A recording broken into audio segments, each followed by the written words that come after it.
Iran, Israel আর আমেরিকার ত্রিমুখী সংঘাতে উত্তাল মধ্যপ্রাচ্য, যার সরাসরি আঘাত লেগেছে বিশ্ব জ্বালানি বাজারে। আন্তর্জাতিক বাজারে তেলের দাম প্রতি ব্যারেল $115 ছুঁয়েছে, যা 2022 সালের পর সর্বোচ্চ। গত এক সপ্তাহের ব্যবধানে এই দাম বেড়েছে প্রায় 20%, যার প্রভাব পড়েছে শেয়ার বাজারে। বিশ্বের মোট জ্বালানি তেলের 20% পরিবহন করা হয় কৌশলগতভাবে গুরুত্বপূর্ণ হরমুজ প্রণালী দিয়ে। বর্তমানে ইরানের সামরিক তৎপরতার কারণে সেখানে 150টিরও বেশি জাহাজ আটকা পড়েছে। বিশেষজ্ঞরা আশঙ্কা করছেন, মার্চের শেষ পর্যন্ত যদি এই প্রণালী বন্ধ থাকে, তবে তেলের দাম প্রতি ব্যারেল $115 ছাড়িয়ে নতুন রেকর্ড করতে পারে। ইরাক, কুয়েত ও সংযুক্ত আরব আমিরাতের মতো বড় তেল উৎপাদনকারী দেশগুলোর রপ্তানি ব্যাহত হওয়ায় তারা উৎপাদন কমিয়ে দিয়েছে।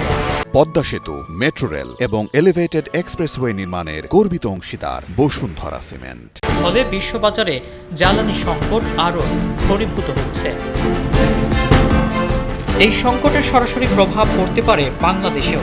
দেশে জ্বালানি তেল ও এলএনজি সরবরাহ বিঘ্নিত হওয়ার ঝুঁকি তৈরি হয়েছে, যা পরিবহন খরচ, পণ্যমূল্য এবং বিদ্যুতের দাম বৃদ্ধিতে বড় ভূমিকা রাখতে পারে। এর ফলে লোডশেডিং পরিস্থিতি আরও খারাপ হওয়ার আশঙ্কা রয়েছে। আন্তর্জাতিক বাজারে দাম বাড়লে সরকার দেশেও তেল ও গ্যাসের দাম সমন্বয় করতে বাধ্য হতে পারে।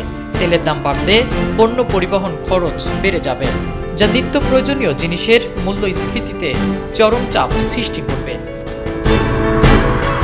আন্তর্জাতিক মুদ্রা তহবিল বা IMF এর বিশ্লেষণ অনুযায়ী মূল্যস্ফীতির এই চাপ সাধারণ মানুষের জীবনযাত্রাকে আরও কঠিন করে তুলবে।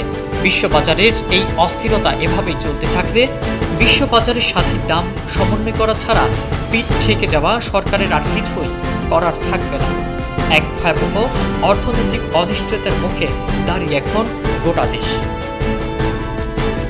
ইব্রাহিম প্রামাণিক, ডেইলি সান।